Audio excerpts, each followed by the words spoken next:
Today's episode of Morning Coffee with Cameron was made possible by Soundgym. Soundgym is an ear training application designed specifically for music producers to help you identify differences in things like EQ, stereo positioning, compression, and basically every other aspect of production. Soundgym offers a very unique ear training program that's not only fun by gamifying the process of ear training, but incredibly practical and useful for producers of all skill levels. If you want to get started training your ears and improving your sound, you can use the link down in the description and help support the channel in the process.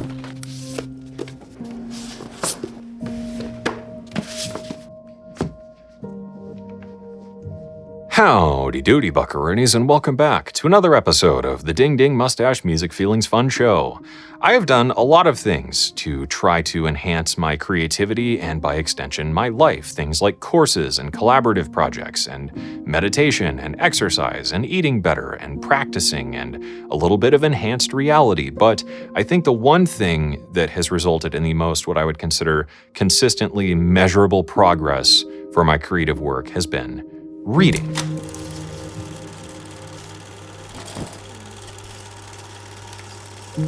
Now, we've all heard of, the usual suspects for books commonly suggested to creative people, things like The War of Art, or The Subtle Art of Not Giving a Fuck, or Steal Like an Artist, and those are great, but in this video, I really wanted to focus in on, the dark horses, the books I don't feel like I hear enough about, and the books that I feel have helped me the most, and the ones I would be most likely to suggest to other creatives who have maybe run into some walls. Basically, if I had to suggest any 5 books, these would be the ones. Fuck It, Do What You Love by John C. Parkin. This is maybe the most important book on this list because I think ultimately what this book explores is the idea of I would love to, but ...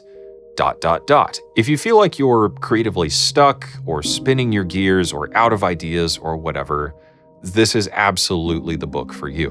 What I think makes this book particularly compelling for creators is that it's the only book that really gives you that explicit permission to say, fuck this, and just do something else. I think what this book really gave to me, and I'm getting weirdly emotional saying it, is the idea that it's not about chasing the dream, it's simply about giving yourself permission to be passionate about whatever it is you're passionate about, and that's okay, even if it changes. Way too many creatives get hyper-fixated on an idealized version of success or achieving certain things or accomplishing something in some specific way, and I think that often leads people down a sort of creative spiral of feeling like they're just not competing, I guess.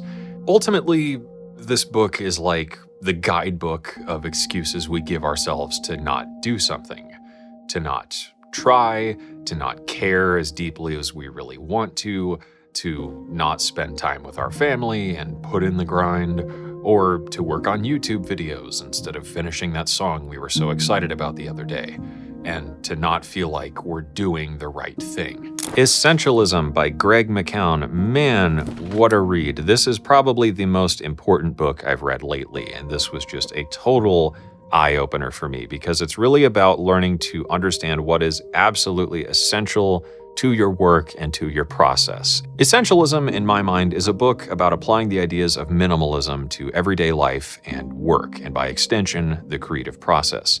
There are way too many amazing takeaways from this book, so I'm just going to drop a few of my favorite knowledge bombs that were the most impactful for me. One of the more interesting and one of the more challenging takeaways from this book, I think, was the idea that success, at least to some degree, inevitably breeds failure. By becoming successful at something, eventually you can start to sort of lose sight of what got you there in the first place, and that's a really important thing to keep in mind, I think, especially nowadays. The 90% rule is also incredibly valuable. In short, if something doesn't fulfill 90% of the requirements of what would be the ideal scenario, then it's not the right thing to take on or do or commit to. It's more important to make one decision than many decisions. One of the examples illustrated in this book was Warren Buffett and investment, where Warren Buffett simply took the best investment possible, making only one decision rather than gambling and making decisions on a bunch of different investments. I think as creators, we're way too susceptible to taking on a bunch of things at once for no real reason, and this book really challenges that idea in not only why you're making decisions, but why you're accepting the idea of taking the time to make them to begin with.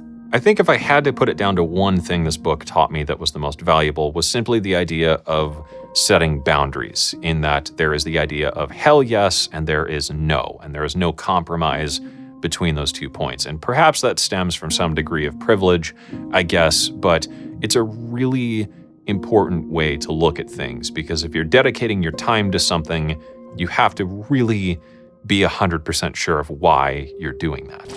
The Art of Impossible by Steven Kotler. This book, I guess if I had to boil it down, basically asks the question, what does it take to become the best performing version of yourself?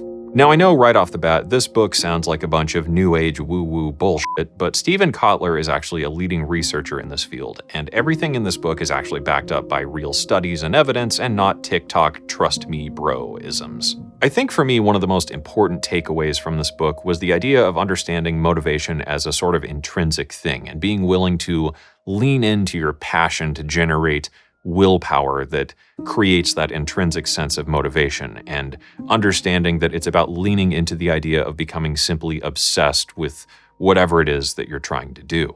Another really powerful takeaway from this book, I think, is the idea of taking risks on the creative process and being willing to simply go big on something. Not being willing to take the risk and go big with your ideas can cause a sort of disconnect from the idea of meaningful work. And with creative work in particular, I think this can be one of the leading causes of creative burnout. And I was never really actually aware of that being a thing until I read this book. This book was really powerful to read because it fundamentally changed my thought process about the creative process and its relationship to the idea of work, the ideas of motivation, how to find willpower, and how to be willing to excuse yourself from a safety net and really push into something you feel like you should be doing. It's a really, really great book for creators, even though it doesn't necessarily present that way. Show Your Work by Austin Kleon. This is a damn good read, and I tried to get a copy of this book for this video, but apparently it takes a while for things to be delivered out here to the woods. I actually have just the ebook version of this, but man, this is an exceptionally powerful book for creators. In short, this book is really just about the idea of sharing your work and using that to get discovered as a creator. Way too many creators think that success and opportunities will simply find them if they focus solely on the quality of their work. But of course, life isn't fair, and if you're not putting the work out there to be discovered, even if it's incredible work, it's going to be impossible to make people care about it.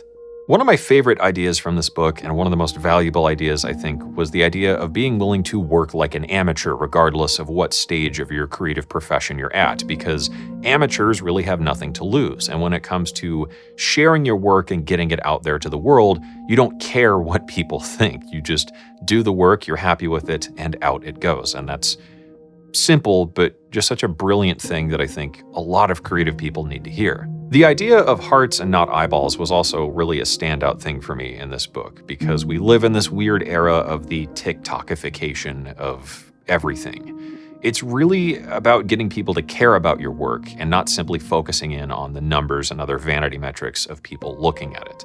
Another great part of this book was the idea of sharing what you've learned. If you learn something useful during your process, even if you're not having any kind of creative output at the time, being able to share that with others is a powerful way to get your own work out there. And I think it's also especially valuable because it teaches you to participate and elevate the creative industry and not necessarily just compete within it. The Dictionary of Obscure Sorrows by John Koning. So last up is a little bit of an oddball here. This book is actually a dictionary that started out as a blog website thing years ago, and I was obsessed with it.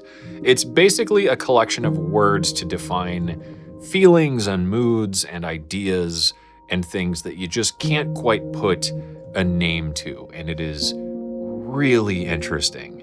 Overall, this book, to me at least, is just pure creative fuel, and one of the most interesting reads for creatives that I can think of just because of how unique it truly is. Almost every time I pick this book up and noodle through the pages, something sticks out to me, and I just immediately feel like I have to go and fire up the DAW and start creating something.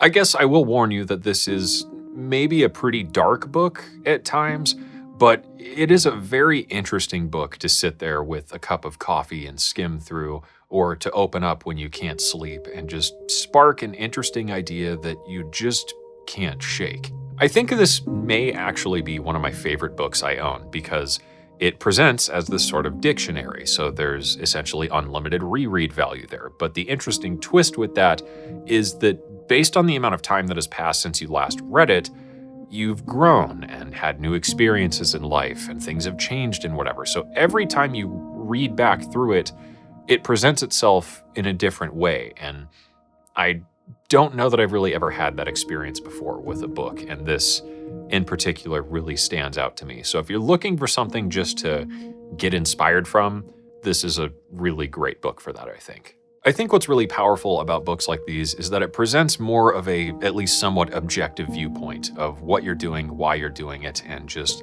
the entirety of your process. And sometimes books like these can result in a fundamental 180 shift of everything you're doing and how you look at it. And that's not only valuable, but that's really hard to do simply by just doing the work and keeping on doing what you're doing, because these show you a different angle of that. And that's extraordinarily valuable, I think, especially to creators. I think maybe the broader point of all this, though, is that there's more to life than simply just creating. And by expanding things and getting out of the creative process every once in a while, you can come back to it with a fresh mind and a fresh set of skills and a fresh batch of inspiration to drive your next whatever it is forward. If you've got other suggestions of books that you think are especially valuable to creatives, leave those down in the comments below. And I guess what I'm getting at with all this is it's about the more you know. So get off this video and go eat your vegetables and read a book, I guess. Until next time, thank you for watching. I hope you enjoyed it. I hope you learned something. And of course, as always, I hope this inspires you to get out there and make something awesome.